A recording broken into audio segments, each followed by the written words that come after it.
नमस्कार प्रेक्षकांनो, मालिकेच्या आजच्या भागामध्ये आपल्याला पाहायला मिळणार आहे की ईश्वरी ही अर्णवच्या ऑफिसमध्ये जात आहे आणि तेव्हा लावण्य तिला थांबवण्याचा प्रयत्न करते, पण ईश्वरीने पुन्हा ऑफिस जॉईन केलेलं आहे आणि लावण्याची वाट लावलेली आहे. नक्की काय होणार आहे, कशा पद्धतीने या गोष्टी होणार आहेत ते आपल्याला आजच्या या व्हिडिओमध्ये पाहायला मिळणार आहे. त्यासाठी प्रेक्षकांनो हा व्हिडिओ शेवटपर्यंत पहा. त्याचबरोबर चॅनलवरती नवीन असाल तर चॅनलला लाईक करा, चॅनलला सबस्क्राईब करा, व्हिडिओला लाईक करा. तर आता ईश्वरी जी आहे ती ऑफिसमध्ये आलेली असते आणि मग ईश्वरी अर्णवच्या केबिनकडे निघालेली असते. तेव्हा तिथे लावण्य येते आणि लावण्य म्हणू लागते की तू कुठे चाललेली आहेस, म्हणजे तुझा काय संबंध आहे, तू पुढे कुठे निघालेली आहेस. तेव्हा ईश्वरी म्हणते, हे मला विचारणारा तुम्ही कोणी आहात, म्हणजे तुम्हाला कोणी अधिकार दिलाय हे मला विचारण्याचा, असं ईश्वरी लावण्याला बोलत असते. तेव्हा लावण्य तिला म्हणत असते की मी सांगते तुला, तुझं जे हे काय चाललेलं आहे ना, ARच्या मागं फिरायचं, ARला इम्प्रेस करायचं, ARच्या जवळ जायचं, हे सगळं मला माहिती आहे आणि या सगळ्या गोष्टी तुझ्या थांबवणार आहे, हे सगळं ती बोलत असते. तेव्हा ईश्वरी म्हणते की एक गोष्ट लक्षात ठेवा, मी अर्णव सरांच्या ऑफिसमध्ये आलेले आहे, अर्णव सरांना भेटायला आलेले आहे आणि जोपर्यंत मी अर्णव सरांना भेटणार नाही तोपर्यंत इथून कुठेही जाणार नाही, एवढ्या स्पष्टपणे ईश्वरीने सांगितलेलं असतं. आणि लावण्याला तिथून झिडकारून ईश्वरी ही अर्णवच्या ऑफिसमध्ये आलेली, म्हणजे त्याच्या केबिनकडे आलेली असते. अर्णवच्या केबिनकडे ईश्वरी येते आणि मग दरवाजा नॉक करते आणि आत येऊ का सर असं म्हणते. हातामध्ये एक फाईल असते. ईश्वरी आलेली आहे. अर्णव तर वाट बघत असतो आणि त्याला खरं तर मनापासून आनंद झालेला असतो, त्याला छान वाटत असतं आणि त्यासोबतच इकडे अर्णवला धक्का बसतो, कारण अर्णवला तर असं वाटत आहे की नाही, मिस इंदोर काही इथं येणार नाहीये, नक्कीच वेगळं काहीतरी झालेलं असणार आहे असं अर्णवला वाटत असतं. आणि मग अर्णव जो आहे तो ईश्वरीला म्हणतो की काय. तेव्हा ईश्वरी म्हणते की गुड आफ्टरनून सर, आत येऊ का. तेव्हा अर्णवला धक्का बसतो. अर्णवचा विश्वासच बसत नाहीये की ही कशी काही इथं आलेली आहे, म्हणजे अचानक असं काय झालं, ही मिस इंदोर इथं कशी काय पोहोचलेली आहे, हे प्रश्न अर्णवला पडलेले असतात. कारण अर्णवला असं वाटत आहे की त्याला भास होत आहे मिस इंदोर इथं अजून आलेलीच नाही, हे अर्णवचं म्हणणं असतं. त्यासोबतच इकडे अर्णव जो आहे तो तिला पाहतो आणि तिला आत यायला सांगतो. तर आता ईश्वरी अर्णवच्या ऑफिसमध्ये आलेली आहे. त्यांच्यामध्ये काय गप्पा होणार ते आपण उद्याच्या भागात पाहणार आहोत. आजच्या भागाच्या रिव्ह्यूला आपण सुरुवात करूया. अंजली जी आहे ती ईश्वरीला भेटायला आलेली आहे, कारण त्यांचं असं ठरलेलं आहे, जर ईश्वरी आणि अर्णव या दोघांचं एकमेकांवरती प्रेम असेल तर त्या दोन प्रेम करणाऱ्या जीवांना एकत्र आणायचं. म्हणून ईश्वरीच्या मनात काय आहे हे जाणून घेण्यासाठी आता अंजली ईश्वरीला भेटायला आलेली असते. तेव्हा अंजली आणि ईश्वरी या दोघींच्या गप्पा सुरू झालेल्या असतात. ईश्वरीला अंजली म्हणत असते की मला काय म्हणायचं आहे की अर्णव तुला कसा वाटतो, तुला माहिती आहे का, काल ना तो कारण नसताना माझ्यावरती चिडला. तेव्हा ईश्वरी म्हणते की अर्णव सर तसेच आहेत ना हो अंजलीताई, तुम्हाला माहिती आहे ना, अर्णव सर चिडत असतात, एकदम चिडतात, परत बोलतात, हा स्वभाव त्यांचा तुम्हाला माहितीच आहे, त्यामुळं एवढं टेन्शन नका घेत जाऊ तुम्ही. तेव्हा अंजली म्हणते तसं नाही गं, आता ना आम्ही सध्या, मी, मामा, आजी, आम्ही सगळेजण ना अर्णवच्या लग्नाचा विचार करत आहोत आणि अर्णवच्या लग्नाबद्दल आमचं बोलणं सुरू झालेलं आहे.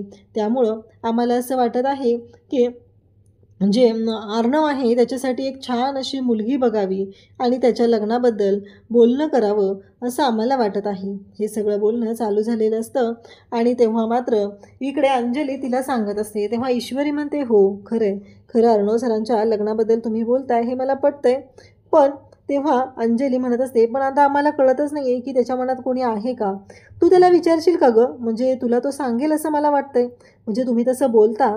तेव्हा अंजली परत ईश्वरीला म्हणते की मला काय म्हणायचं आहे माहिती आहे का, की अर्णवबद्दल तुला काय वाटतं गं ईश्वरी.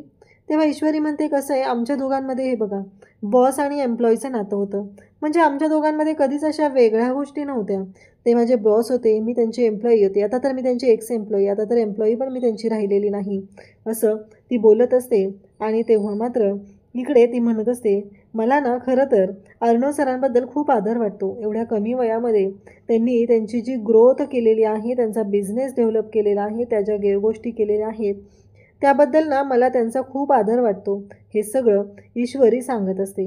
आणि त्यासोबतच इकडे पाहायला मिळतं की जेव्हा हे सगळं बोलणं चाललेलं असतं तेव्हा मात्र अंजली तिला म्हणत असते पण तुला काय वाटतं, अर्णवला कशी मुलगी आवडेल गं, म्हणजे आम्हाला असं वाटतं की त्याला समजून घेणारी, त्याचं मन जपणारी, त्याला ओळखणारी अशी मुलगी पाहिजे असं आम्हाला वाटत आहे.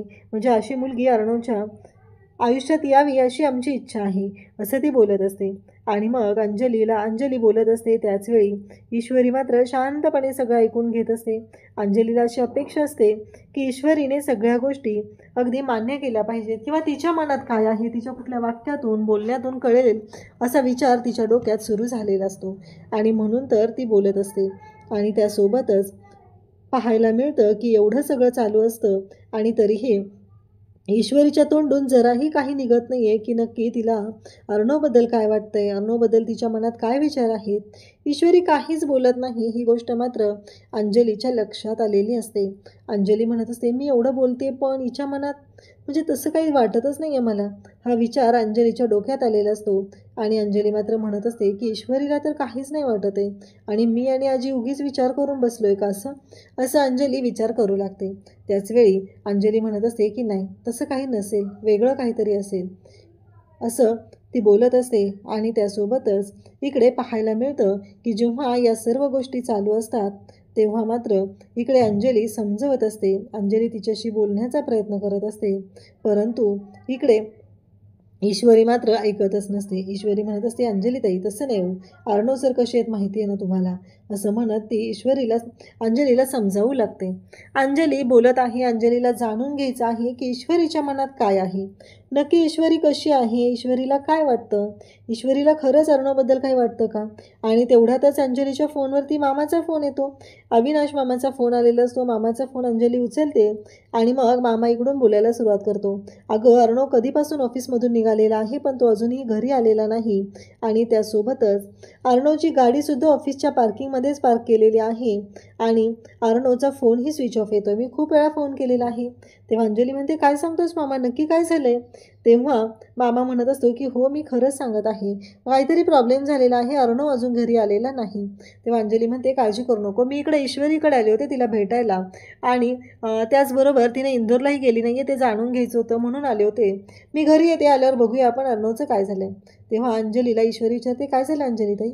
तेव्हा अंजली सांगते की अगं अर्णव अजून ऑफिसमधून घरी आलेला नाही आणि त्याचा फोनही लागत नाही आहे. तो कधीचा ऑफिसमधून निघालेला आहे, परंतु त्याची गाडीसुद्धा ऑफिसमध्येच पार्क आहे आणि तो ऑफिसमध्ये नाही आहे. हे सगळं ऐकल्यानंतर ईश्वरीला धक्का बसतो.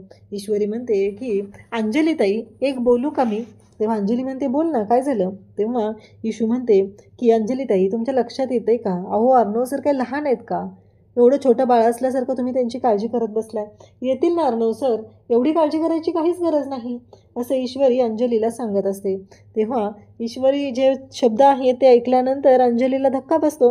अंजली म्हणते, मी काय विचार करते, मी हिच्या बाबतीत जो विचार करते हिनं तर त्याच्या उलटच विचार करत आहे. कारण हिला जराही अजून अर्णवबद्दल काही वाटत नाही आहे. कारण अर्णव घरात नाही आहे, अर्णव घरातून बाहेर गेलेला आहे, त्याचा पत्ता लागत नाही आहे तो कुठं आहे. आणि तरीही ही अर्णवच्या बाबतीत एवढी शांत कशी काही बोलू शकते, हिला काळजी जरा पण वाटत नाही आहे. मी उगीच आपलं हिच्याबद्दल विचार करून बसली आहे का, ही अर्णवच्या प्रेमात असेल वगैरे, माझा निर्णय तर चुकत नाही आहे ना, आम्ही चुकीचा तर विचार करत नाही आहे ना. हे सगळं आता अंजलीच्या डोक्यात सुरू झालेलं असतं. आणि मग अंजली म्हणते की मला जावं लागेल. तेव्हा ईश्वरी म्हणते की ठीक आहे अंजलीताई. आणि अंजली मग आता ईश्वरीच्या घरून जायला निघते. त्यावेळेस तिच्या डोक्यात फक्त एकच विचार सुरू असतो की ईश्वरीने असं नको होतं बोलायला, कारण काही असलं तरीही अर्णव आत्ता घरी आलेला नाही. आणि मग अंजली जाता क्षणी ईश्वरी म्हणू लागते की अर्णव सर कुठे गेले असतील, मी अंजली त्यांच्यासमोर काही बोलले नाही आहे, उगीच त्यांना जास्त काळजी वाटेल म्हणून मी काही बोलले नाही आहे. पण खरंच अर्णव सर अजून घरी आलेले नाही आहेत, नक्की ते कुठे गेले असतील, काय झालं असेल, काही प्रॉब्लेम तर नसेल ना. हे सगळं आता तिच्या डोक्यामध्ये सुरू झालेलं असतं आणि ती त्या गोष्टींचा विचार करत असते. त्यासोबतच इकडे पाहायला मिळतं की ईश्वरी म्हणत असते की मी फोन करून बघते. मग ईश्वरी जी आहे ती अर्णवला कॉल करते, पण अर्णवचा फोन हा बंद लागत असतो, स्विच ऑफ लागत असतो. त्यामुळे ईश्वरीला आणखी काळजी वाटायला लागलेली असते. ईश्वरी म्हणत असते की नाही, काहीतरी नक्कीच प्रॉब्लेम असणार आहे, म्हणून तर अर्णव सर अशा पद्धतीनं बाहेर गेलेले आहेत. नक्कीच आपल्याला शोध घ्यावा लागणार आहे, अर्णव सर कुठे असतील, काय झालं असेल, ही काळजी आता ईश्वरीला वाटू लागलेली असते. इकडे अंजली घरी आलेली असते आणि अंजली पाहते तर सगळेच जण टेन्शनमध्ये असतात.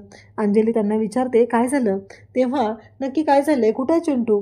तर आकाश त्याचबरोबर वल्लरी सगळे तिथं असतात. तर वल्लरी म्हणत असते की देवा, खरंच आमचा अर्णव कुठं आहे ना, त्याला सुखरूप असू दे, त्याला काही प्रॉब्लेम नको व्हायला, असं मुद्दामच नाटकं करत वल्लरी बोलत असते.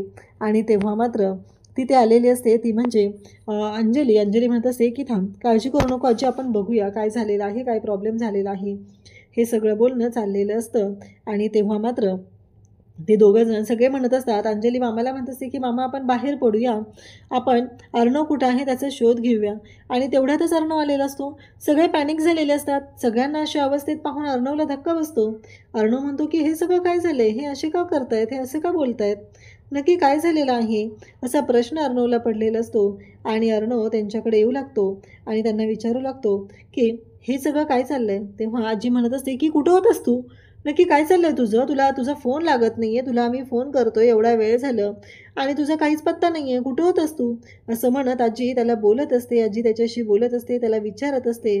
आणि त्याचबरोबर आकाश म्हणत असतो की अरे दादा, काय आहे हे, कधीपासून आम्ही तुला कॉल ट्राय करतोय, तुझा फोन लागत नाहीये, तुझा पत्ता नाहीये, तुझी गाडी ऑफिसच्या पार्किंगमध्ये आहे. तेव्हा अर्णव म्हणतो, अरे अरे माझी गाडी ऑफिसच्या पार्किंगमध्ये आहे, कारण ती लावण्य आहे ना, ती कॉफीला चल म्हणून माझ्या मागं लागली होती आणि मला ना तिच्यासोबत कॉफीला जायचं नव्हतं, म्हणून मी अगदी लगेच सटकलो ऑफिसमधून, बाहेर येऊन कॅब केली आणि घरी आलो. आणि माझा फोन आहे ना, तो डिस्चार्ज झाला रे, त्याची बॅटरी संपलेली आहे. आजी तर इकडे रडत असते. आजीला वाईट वाटत असतं. हे सगळं काय आहे, माझा नातू कशा अवस्थेत आहे, त्याने काही मला कळवलं नाही आहे, काही सांगितलं नाही आहे, हे सगळं आजीच्या डोक्यात सुरू झालेलं असतं. तेव्हा मात्र मामा, अंजली सर्वजण तिथं असतात. आजीची समजूत घालत असतात. पण आजी म्हणत असते की अर्णव, काय चाललंय तुझं हे, मी तुला एवढ्या वेळा फोन ट्राय केलेले होते पण तुझा फोन लागलेला नाही, असं आजी समजवत असते. आणि तेव्हा मात्र तिथे वल्लरी असते आणि वल्लरी चांगलीच तोंडावर पडलेली असते. वल्लरीचा हा सगळा प्लॅन असतो की आजी त्याचबरोबर अर्णव ह्या सगळ्यांना एकत्र आणण्यासाठी वल्लरीचा प्लॅन असतो की लावण्या आणि अर्णव या दोघांनी कॉफीला गेलं पाहिजे. लावण्यासोबत अर्णवचं लग्न लावण्याचा तिचा प्लॅन असतो आणि इकडे अर्णवने तर तिच्यासोबत कॉफीला नकार देऊन तो पळून आलेला आहे घरी, हे तिच्या लक्षात आलेलं असतं. आजी म्हणत असते, किती वेळ मी काळजी करत होते, तुझा फोन लागत होता. तेव्हा अर्णव म्हणतो की अगं आजी, एवढी नको ना काळजी करू. तेव्हा इकडे आजी म्हणत असते, जोपर्यंत तुझं सगळं मार्गी लागत नाही तोपर्यंत माझ्या डोक्यातली तुझी काळजी आहे ती मात्र कमी होणार नाही, असं आजी स्पष्टपणे सांगत असते. तेव्हा मात्र मामा सर्वजण तिथं असतात आणि त्याचबरोबर इकडे आजी ही समजवत असते, सगळ्यांशी बोलत असते. तेव्हा अर्णव म्हणत असतो की मी तुला प्रॉमिस करतो, मी खरं सांगतोय तुला, मी तुला प्रॉमिस करतो आणि त्याचबरोबर मी काही होऊ देणार नाही आहे, मी तुला सांगत जाईल, कळवत जाईल, कारण याआधी माझ्याकडून चुका झालेल्या आहेत, आजही मी चुकलेलो आहे. पण मी तुला खरं सांगतो आजी की मी तुला प्रॉमिस करतो की यापुढं तुला न सांगता मी कुठेही जाणार नाही, असं प्रॉमिस आता अर्णवने आजीला केलेलं आहे. आणि त्याने मिठी मारलेली आहे. आजीला प्रेमाने तो बोलत आहे आणि तिला सांगत आहे. तेव्हा मात्र तिकडे आजी जी आहे ती रडत आहे. तिला वाईट वाटत आहे की आपला नातू, आपलं लेकरू कुठं होतं, नक्की कुठल्या अवस्थेत असेल, असे प्रश्न पडलेले असतात. आणि त्यासोबतच इकडे आपल्याला पाहायला मिळतं की इकडे आजीला अर्णवने मिठीत घेतलेलं आहे आणि तिची समजूत घालत आहे, तिच्याशी छान बोलत आहे, गोड बोलत आहे आणि तिला समजून सांगत आहे की काळजी करू नकोस आजी, मी तुझ्यासोबत आहे. आणि अर्णव हसत असतो, अंजलीकडे पाहत असतो. खरं तर अर्णवकडनं ही चूक घडलेली असते, अर्णवने असं करायला नको होतं. आजी खूप काळजी करते अर्णवची आणि हे सगळं घडलेलं होतं. वल्लरी मात्र पाहत राहते, कारण तिचा प्लॅन हा फ्लॉप झालेला असतो. कारण अर्णव हा त्या लावण्यासोबत बाहेर कुठेही गेलेला नसतो आणि अर्णवने इकडे आजीचं मन तर जिंकलेलं असतं आणि आजीचं टेन्शनही दूर केलेलं असतं.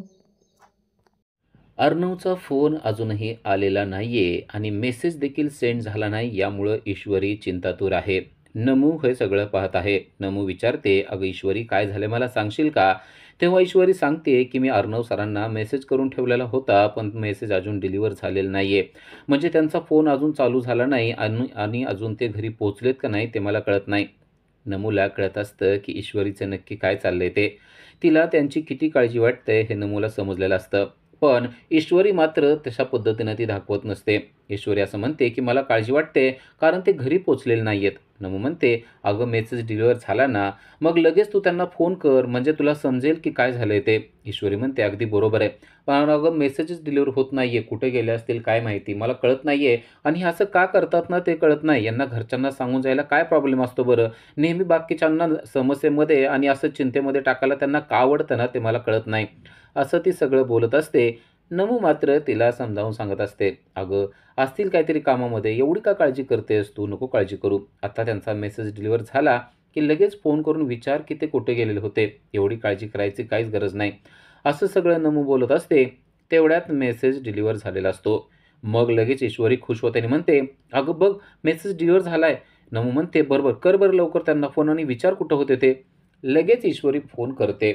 इकडे अर्णवने फोन चालू केलेला असतो आणि तेवढ्यात मेसेज देखील त्याला पोहोचलेला असतो आणि तो विचार करत असतो की मिस इंदोरचा मला मेसेज कशासाठी आलेला आहे आणि तेवढ्यात फोन देखील आलेला आहे. अर्णवला कळत नाहीये की आता मिस इंदोर यांनी कशासाठी फोन केलाय, कारण त्या तर आता इंदोरला गेलेल्या आहेत असं त्याने समजलेलं असतं, पण त्या गेलेल्या नाहीयेत हे अजून त्याला माहीत नसतं. आता त्यांचा फोन कशासाठी आलाय हे त्याला माहीत नाही. आता तो फोन उचलतो आणि त्याला मोठा धक्काच बसतो, कारण आता त्याला समजणार आहे की मिस इंदोर या इंदोरला गेलेल्या नाहीयेत, तर त्या अजूनही इथेच आहेत. आता ईश्वरी फोन करून लगेच तिची तोफ डागायला सुरुवात करते. अहो तुम्हाला मी मेसेज केलेला होता, तुम्ही कुठं जाता कसं काय आणि घरच्यांना सुद्धा सांगत नाहीत, असं का करता बरं, दुसऱ्याला तुम्हाला काळजी टाकायला आवडतं का, मी तुम्हाला कितीदा सांगितलंय की असं काळजी टाकत जाऊ नका, त्यामुळे मागच्यांचे काय हाल होतात ते तुम्हाला समजतं का, असं बरंच काही काही ती बोलायला सुरुवात करते. तेव्हा अर्णव चिडतो आणि म्हणतो, तुमचं बोलून झालंय का, बरं मला सांगा की मी कुठे होतो आणि घरी आलो नाही हे तुम्हाला कोणी सांगितलं. तेव्हा ती म्हणते, अंजलीताई घरी आल्या होत्या त्यांनी सांगितलं. तो म्हणतो, घरी घरी म्हणजे कुठं आल्या होत्या. ते म्हणते, अहो घरी म्हणजे इथं. तो म्हणतो, म्हणजे तुम्ही इंदोरला. ते म्हणते, नाही अहो गेले इंदोरला, पण तुम्ही कुठं गेला होता ते सांगा. आता अर्णव चिडलेला आहे. अर्णव म्हणतो, म्हणजे तुम्ही इंदोरला गेला नाहीत ही गोष्ट तुम्ही मला सांगितली नाही. ते म्हणते, अहो पण मी तुम्हाला का सांगू मी इंदोरला गेले का नाही गेले. तो म्हणतो, म्हणजे मग तुम्ही इंदोरला गेला नाहीत म्हणजे सांगणार नाही आणि मला सांगणं गरजेचं वाटत नाही तुम्हाला. ते म्हणते, हो पण तुम्हाला सांगणं काय गरजेचं आहे. आता अर्णव चिडलेला असतो. त्यालाही कळत असतं की खरं ती का सांगेल असं, पण त्याचं मन मात्र ही गोष्ट ऐकत नसतं. त्याचं मन म्हणत असतं की हिनं आपल्याला सांगितलं पाहिजे आणि तो पूर्णपणे भडकलेला असतो. ज्याप्रमाणे ती त्याला भडकूचंद म्हणते तसाच तो भडकलेला असतो आणि तो बडबड करायला सुरुवात करतो. म्हणजे तुम्हाला असं वाटत नाही की ही गोष्ट मला सांगायला पाहिजे, पण मला तर वाटतंय ना सांगायला पाहिजे. मग तुम्ही सांगितलीच पाहिजे होती. का तुम्ही सांगितले नाहीत मला गोष्ट की तुम्ही इंदोरला गेला नाहीत. आता त्याला जे काय बोलायचं असतं ते त्याने सुद्धा ती जसं बोलते तसं भर भर भर भर बोलायला सुरुवात केलेली असते. तिला बोलायला चान्सच त्याने देत नसतो. ती स्पष्टीकरण द्यायचा प्रयत्न करत असते. अहो पण ते असं असं ती बोलत असते, पण तिकडून तो मात्र जराही तिचं काही ऐकून घेत नसतो. तुम्ही मला सांगायला पाहिजे होतं मिस इंदोर. तुम्ही असं करताना याच गोष्टी मला पटत नाहीत आणि याच गोष्टीमुळे आपली भांडणं होतात आणि मग तुम्ही मला भडकूचंद म्हणता. पण माझं मन तुम्हाला कळत नाही. इतकं आता तुम्ही थांबला होता तर थांबल्या थांबल्या तुम्ही फोन करून सांगायला पाहिजे होतं ना, की अहो मी थांबलेले आहे, मी गेलेली नाहीये. पण इकडं मात्र ती म्हणत असते, अहो पण मी तुम्हाला का सांगू की मी गेलेली नाहीये. असं का वाटतंय तुम्हाला की मी सांगितलं पाहिजे. पण या प्रश्नाचं उत्तर मात्र अर्णवकडं नाहीये. अर्णवला फक्त याच गोष्टीचं वाईट वाटलंय की तुम्ही इथं थांबलेले असून सुद्धा, दिवसभर तुम्ही असून सुद्धा तुम्ही एक फोन करून सुद्धा मला सांगितलं नाही की माझा जाण्याचा प्लॅन कॅन्सल झालेला आहे. तुम्ही हे मला सांगायला पाहिजे होतं. असं तो बोलतोय आणि आता मात्र हिची सटकली आहे. आता हिला राग येतोय, कारण हिने चांगल्यासाठी फोन केलेला होता. तुम्ही दिवसभर कुठे होतात, घरच्यांना किती काळजी वाटते म्हणून फोन केलेला होता. मेसेज करून ठेवला होता. फोन चालू झाल्या झाल्या लगेच तिनं फोन लावला होता आणि तिला कारण विचारायचं होतं. पण अर्णवने कारण तर काही सांगितलंच नाही. उलट तो तिलाच रागवायला लागलेला आहे. उलट तो तिला बोलायला लागलेला आहे की तुम्हीच मला फोन करून सांगायला पाहिजे होतं की तुम्ही इंदोरला का गेला नाहीत.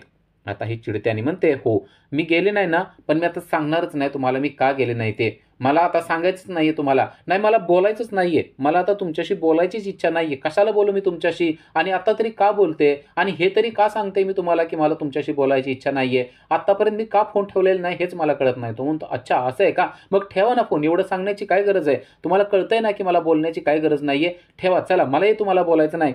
अशा प्रकारे दोघांचं बोलणं चालू झालेलं आहे. खरं तर दोघांनाही बोलण्याची खूप इच्छा आहे. दोघांच्याही मनामध्ये सलतंय. दोघांच्याही मनामध्ये एकमेकाची काळजी वाटते, पण ती काळजी भांडणाच्या रूपात बाहेर पडलेली आहे. फोन कट झालाय. अर्णवला देखील आता थोडंसं वाईट वाटतंय की आपण एवढं बोलायला नाही पाहिजे होतं. तर आता नमू सगळं शांतपणे ऐकत असते. नमू म्हणते, तुला दम लागला असेल ना गं, थोडंसं पाणी पी. ती आता पाणी पिते आणि म्हणते, खरंच हे अर्णव सर म्हणजे ना अगदी खरोखर मी म्हणते तसं ना भडकूचंद आहेत. अगं एक शब्द मला बोलू देत नाहीत ते. मी त्यांच्या चांगल्यासाठी काळजी वाटते म्हणून फोन केलाय, तर तो माणूस तिकडून नुसतं फाड, फाड, फाड मला बोलतोय. मी का त्यांचं बोलणं खाऊ? तर नमू म्हणते, "हो, ते पण बरोबरच आहे. बरं असं कर, आता जे झालंय ना ते सोड." तेवढ्यात अर्णवचा मेसेज येतो आणि अर्णवने स्वतःची चूक कबूल केलेली असते आणि म्हणलेलं असतं, "हो, खरं तुम्ही माझ्या काळजीसाठी फोन केला होता, पण मी कदाचित थोडं जास्त बोललो असेल. असू द्या, सोडून द्या." असं म्हणून तो तो मेसेज केलेला असतो. ती म्हणते, "बघ, आता मेसेज काय केलाय, की सोडून द्या, पण सॉरीचा एक शब्द त्या माणसाच्या तोंडातून निघणार नाही." नऊ म्हणते, "अगं असू देत, ते तुझ्यापेक्षा मोठे, ते तुझे बॉस होते ना, मग ते तुला का सॉरी म्हणतील?" तेव्हा ही म्हणते, "हो, बॉस असतील ऑफिसमध्ये. आता मी काळजी करण्यासाठी फोन केला होता ना, मग त्यांनी सॉरी म्हणायला पाहिजे होतं. त्यांचं चुकलेलं होतं." मग ही म्हणते, "अगं असू देत." नमू तिला सांगत असते, की "तू त्यांना आता मेसेज कर, ठीक आहे, सोडून दिलं एवढं तरी बोल." मात्र आता ही चिडलेली असते. म्हणते, "मी त्यांना अजिबात फोन करणार नाही. मी त्यांच्याशी बोलणारच नाही. नव्हे मला त्यांच्याशी बोलायचंच नाही." तेव्हा नमू म्हणते, "अगं ईश्वरी असं नको करू. ते काळजी करत बसतील. ते तुझ्या मेसेजची वाट बघत बसले असतील." ती म्हणते, "बसू देत. त्यांना काय वाट बघायची ती बघू दे. रात्रभर, दिवसभर किती पण बघू दे. पण मी आता त्यांना अजिबात मेसेज करणार नाही." आणि इकडे खरोखरच अर्णव मेसेजची वाट बघत बसलेला असतो. त्याला वाटत असतं, की आता कदाचित तिचा मेसेज येईल. किमान गुड नाईट म्हणून तरी येईल. पण आता ईश्वरीचा मात्र कसलाच मेसेज त्याला येत नाही. इकडे अविनाश आणि अंजली दोघं एकमेकाशी बोलत आहेत. अविनाश अंजलीला म्हणतोय, की "तुला काय वाटतंय, खरोखरच ईश्वरी अर्णववर प्रेम करते का? तिला आवडतोय का अर्णव?" तेव्हा अंजली म्हणते, "मी आज घरी गेले होते, पण मला काही तशी गोष्ट वाटली नाही." अविनाश म्हणतो, "अगं असं कोण बोलण्यातून सांगत नसतं. आपल्याला त्या गोष्टी नजरेतून ओळखाव्या लागतात, बोलण्यातून ओळखाव्या लागतात." अंजली म्हणते, "हो, ते आहे, पण नजरेत सुद्धा मला असं काय वाटलं नाही. म्हणजे मला असं वाटत नाही, की ईश्वरी त्याच्यावर प्रेम करते म्हणून." अविनाश म्हणतो, "असं असेल तर थोडंसं कठीण आहे. पण आपण अजिबात हिंमत हारायची नाही. आज नाही तर उद्या ते एकत्र येतील आणि मी आता इंदोरला जाऊन गणपतीला नवस बोललोय ना, तो नवस पूर्ण करणार आहे. त्यामुळं मला उद्या इंदोरला जावं लागणार आहे," असं तो तिला सांगतो. तर इकडे आता सकाळ झालेली असते आणि ईश्वरीची धावपळ चाललेली असते. ईश्वरी चहा पिऊन आज जॉब शोधायचा आहे म्हणून निघालेली असते. तेव्हा नमू आणि तिची आई तिला म्हणतात, की "अगं एवढी गडबड का करायली आहे? जॉबसाठीच जायचंय ना, तर मग अर्णव सरांकडेच का तू जात नाही?" तेव्हा ईश्वरी म्हणते, "अर्णव सरांकडे का?" आणि ईश्वरी एकदम हरवल्यासारखं करते. सुप्रिया आणि नमू तिच्याकडे पाहत असतात. खरं तर तिला आठवत असतं, की कशाप्रकारे लावण्या त्याचबरोबर वल्लरी यांनी तिचा अपमान केलेला आहे. पैसे दिलेत, आता तुझं तोंड इकडं कोणाला सुद्धा दाखवू नको. तर वल्लरी तिला म्हणलेले असते, की "सारखं अर्णव सरच्या पुढं मागं करण्याची काही गरज नाहीये. आमच्या घरात घुसण्याचा प्रयत्न सुद्धा करू नको." अशा शब्दांमध्ये तिचा अपमान केलेला असतो. त्यामुळं तिला परत एकदा अर्णव सरांच्या ऑफिसला जाण्याची इच्छा नसते. तरी देखील सुप्रिया आणि नमू म्हणत असतात, की "एकदा जाऊन बघ, आपल्याला काय काम करण्याशी मतलब आहे." उद्याच्या भागामध्ये आपल्याला पाहायला मिळतंय, की खरोखरच ईश्वरी अर्णव सरांच्या ऑफिसला गेलेली आहे. तेव्हा लावण्य तिला सांगते, "मी तुला हाकलून दिलं होतं ना, मग पुन्हा कशाला आलेली आहेस?" पण यावेळेस मात्र ईश्वरी शांत बसत नाही. यावेळेस तिनं लावण्याचा चांगलाच माज उतरवलेला आपल्याला पाहायला मिळतो. ती म्हणते, "मी आलेले आहे ते अर्णव सरला भेटायला. तू मध्ये-मध्ये बोलायची काहीच गरज नाहीये. त्यामुळं मला ज्या व्यक्तीला भेटायचंय ना, त्या व्यक्तीला भेटूनच मी जाणार आहे." असं म्हणून चक्क ती अर्णव सरांना भेटायला गेलेली आपल्याला पाहायला मिळते. अर्णव सरांच्या केबिनचं दार उघडून "मी आय कम इन सर" असं जेव्हा ती बोलते, तेव्हा अर्णवला देखील चांगलाच धक्का बसलाय. कारण अचानक ईश्वरी त्याच्या समोर आली आहे. ईश्वरी येईल असं त्याला वाटत नसतं आणि लावण्याची चांगलीच वाट लागली आहे. कारण पुन्हा एकदा ईश्वरी अर्णवच्या समोर गेलेली आहे. म्हणजे आता लावण्याची सुट्टी झालेली आपल्याला पाहायला मिळते आहे. पण आता अर्णव आणि ईश्वरी हे पुन्हा एकदा एकत्र आलेत. आता काय गंमत होणार आहे ते आपल्याला पुढील भागामध्ये समजणार आहे. अशाच अपडेटसाठी आजच आमच्या चॅनलला सबस्क्राईब करा. Thank you.